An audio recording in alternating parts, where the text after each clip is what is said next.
PowerPoint ini juga tersedia apabila kita menghendaki. Ya, kita coba mulai ya.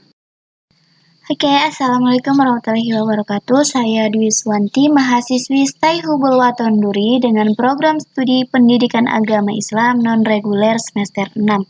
Dan adapun tujuan saya membuat video ini untuk memenuhi tugas mata kuliah etika dan profesi keguruan. Dan adapun judul materi yang akan saya bahas di dalam video ini yaitu tentang pendidikan dan peserta didik.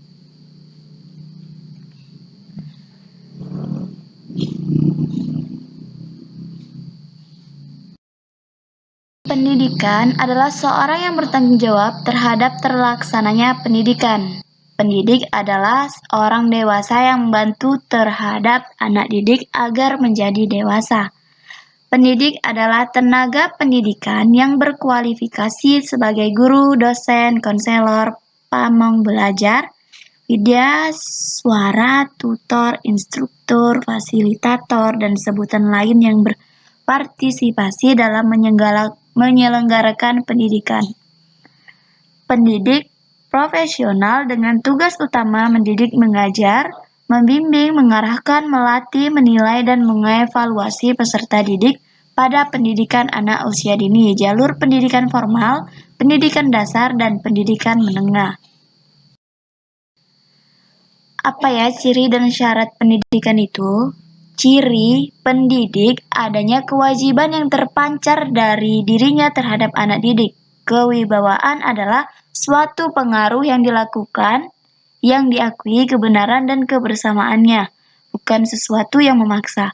Mengenal peserta didiknya, mau membantu peserta didiknya, oleh karena itu bantuan yang diberikan harus sesuai dengan yang diharapkan anak didiknya. Syarat-syarat pendidik. Yang pertama, seorang pendidik harus mengetahui tujuan pendidikan. Yang kedua, seorang pendidik harus mengenal peserta didiknya. Yang ketiga, seorang pendidik harus tahu prinsip dan penggunaan alat pendidikan.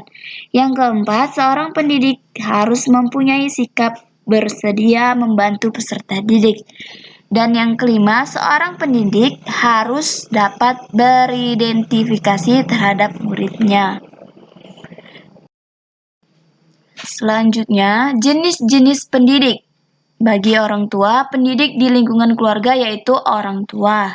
Pendidik di lingkungan sekolah yaitu guru. Pendidik di lingkungan masyarakat yaitu masyarakat.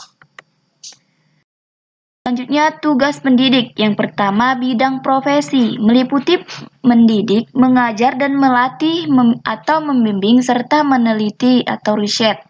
Pendidik berarti meneruskan dan mengembangkan nilai-nilai hidup. Mengajar berarti meneruskan dan mengembangkan ilmu, pengetahuan, dan teknologi. Yang kedua, bidang sosial. Misi yang diemban guru adalah misi kemanusiaan, yaitu pemanusiaan manusia. Dalam artian transformasi diri dan autoidentifikasi peserta didik sebagai manusia dewasa yang utuh. Guru memiliki kewajiban untuk mencerdaskan masyarakat dan bangsa menuju pembentukan manusia seutuhnya. Dan yang terakhir, bidang personal, yaitu menyangkut pribadi dan kepribadian guru, sehingga guru perlu menatap dirinya dan memahami konsep dirinya. Bila ia berkaca pada dirinya, maka akan terlihat 3 pribadi, yaitu yang pertama, saya dengan konsep diri saya. Yang kedua, saya dengan ide diri saya. Dan yang ketiga, saya dengan realita diri saya. Tanggung jawab seorang pendidik terhadap proses belajar mengajar. Yang pertama, tanggung jawab moral.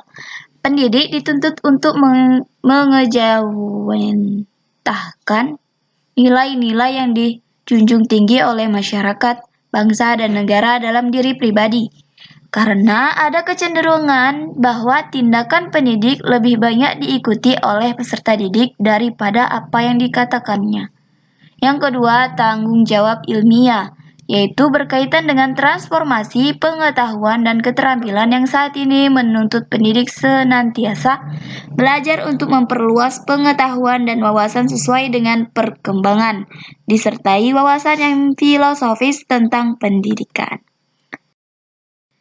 Peran guru yaitu sebagai pribadi, BK, administrasi, pengajar dan pelatih, dan pendidik. Guru sebagai pendidik, yaitu guru berperan mengarahkan siswa menjadi manusia yang taat pada Sang Maha Pencipta. Sejak zaman kolonial telah terjadi pergegasan paradigma pendidikan, yakni lebih menonjolkan fungsi guru sebagai pengajar daripada sebagai pendidik. Tanpa disadari, hal ini mewarnai praktek pendidikan di sekolah, bahkan semakin dipupuk oleh adanya kebijakan pasar atau bursa tenaga kerja yang lebih mengutamakan formalitas NIM dan IPK yang tertuang dalam ijazah. Akibatnya, persepsi guru maupun masyarakat terhadap kadar profesionalisme guru terletak pada keberhasilan siswa meraih nilai atau IPK tersebut dan mengesampingkan aspek kepribadian dan sikap mentalnya. Guru sebagai pengajar dan pelatih. Perubahan paradigma kependidikan, yakni dari konsep guru mengajar dan murid belajar menjadi guru pembelajaran, peserta didik, serta menganggap siswa sebagai objek didik menjadi subjek didik, menuntut peran guru sebagai mengajar atau pelatih. Peran guru dalam administrasi menurut Uzair Usman, yaitu pengambilan inisiatif, pengarah, dan penilaian kegiatan-kegiatan pendidikan.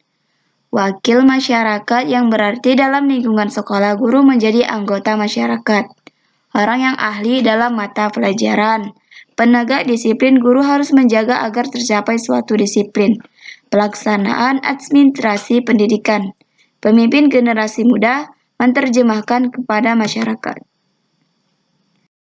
Peran guru dalam BK menurut Zumhur dan Muhammad Surya. Yang pertama, guru sebagai tokoh kunci dalam bimbingan. Yang kedua, memahami siswa sebagai individu. Yang ketiga, melakukan perbaikan tingkah laku siswa. Yang keempat, mengadakan pertemuan dari hati ke hati dengan siswa. Mengadakan pertemuan dengan orang tua murid. Dalam rangka penerapan kurikulum 2013, di mana untuk tingkat SMA dan sederajat, penjurusan ditiadakan, diganti dengan kelompok peminatan, maka peranan guru BK semakin besar. Guru BK memiliki tugas untuk memberikan pendampingan secara intensif kepada siswa, sehingga siswa dapat memilih sesuai kemampuan, bakat, dan minatnya. Peran guru secara pribadi. Yang pertama, petugas sosial, yaitu seorang yang harus membantu untuk kepentingan masyarakat. Yang kedua, pelajar dan ilmuwan, yaitu senantiasa terus-menerus menuntut ilmu pengetahuan. Yang ketiga, orang tua, yaitu mewakili orang tua murid di sekolah dalam pendidikan anaknya. Yang keempat, pencari teladan, yaitu yang senantiasa mencarikan teladan yang baik untuk siswa, bukan untuk seluruh masyarakat. Guru menjadi ukuran bagi norma-norma tingkah laku. Yang kelima, pencari keamanan, yaitu yang senantiasa mencari rasa aman bagi siswa. Guru menjadi tempat berlindung bagi siswa-siswa untuk memperoleh rasa aman dan puas di dalamnya. Persyaratan menjadi pendidik yang berkualitas. Menurut Hadi Susanto, Suryati Sidarhato, dan Dwi Siswoyo, syarat untuk menjadi seseorang pendidik adalah 1. Mempunyai perasaan terpanggil sebagai tugas suci. Yang kedua, mencintai dan mengasihi sayang serta peserta didiknya. Yang ketiga, mempunyai rasa tanggung jawab yang didasari penuh akan tugasnya. Sedangkan menurut Noeng Muhadjir, persyaratan untuk menjadi seorang pendidik adalah yang pertama, memiliki pengetahuan lebih. Yang kedua, mengimplementasikan nilai dalam pengetahuan itu. Yang ketiga, bersedia menularkan pengetahuan beserta nilainya kepada orang lain. Kompetensi guru menurut Undang-Undang Guru dan Dosen Nomor 14 Tahun 2005 Pasal 10, yaitu kompetensi pedagogik. kompetensi kepribadian, kompetensi profesional, dan kompetensi sosial.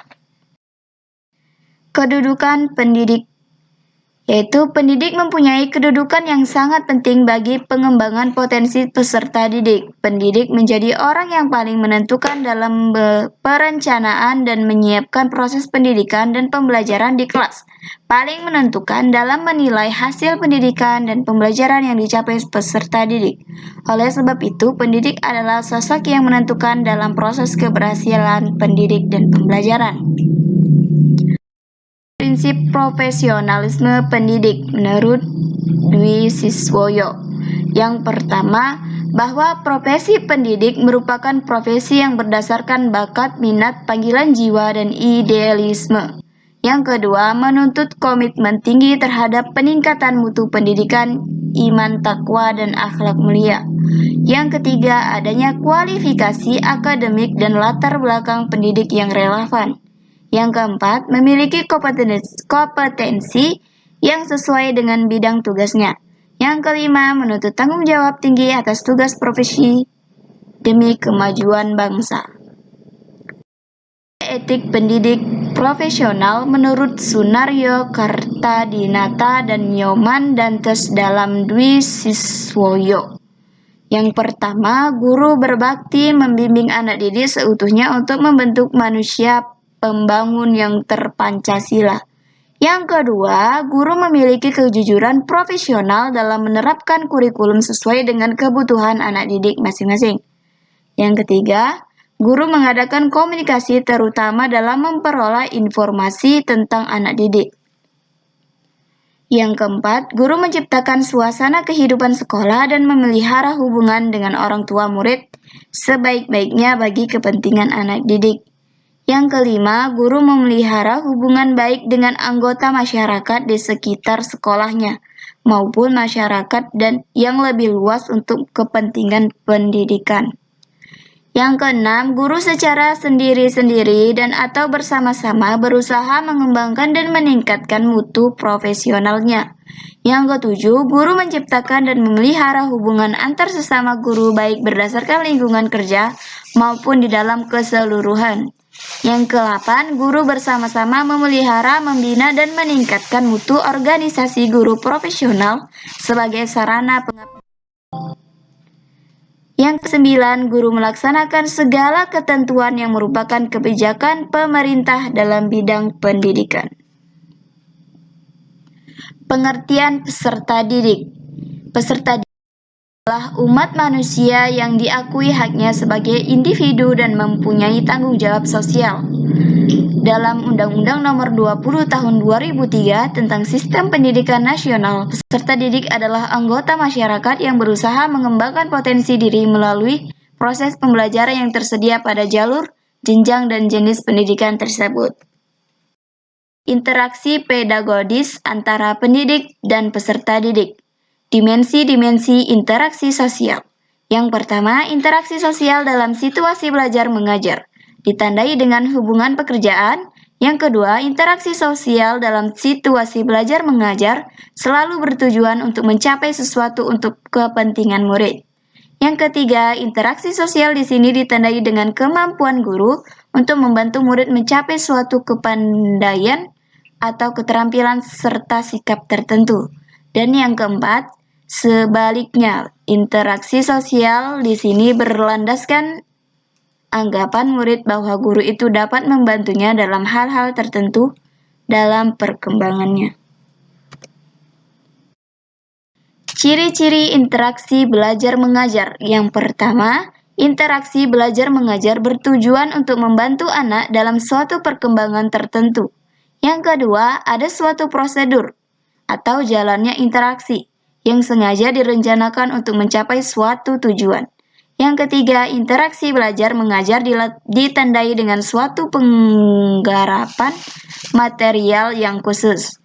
Yang keempat, interaksi belajar mengajar ditandai dengan aktivitas murid. Syarat interaksi belajar mengajar, yaitu yang pertama, interaksi belajar mengajar harus bertujuan. Yang kedua, setelah tujuan ditemukan, tentukanlah bahan pelajaran yang akan menjadi pokok masalah antara guru dan murid. Yang ketiga, tentukanlah prosedurnya atau uraian kegiatannya. Yang keempat, harus ditetapkan metode yang dipakai serta jenis peralatan pendidikan apa yang harus digunakan. Dan yang kelima, suatu interaksi adalah perjalanan suatu kebulatan kegiatan dan pelajaran, dan suatu harus ada evaluasi. Dan cukup sekian dan terima kasih. Assalamualaikum. Untuk menyimpan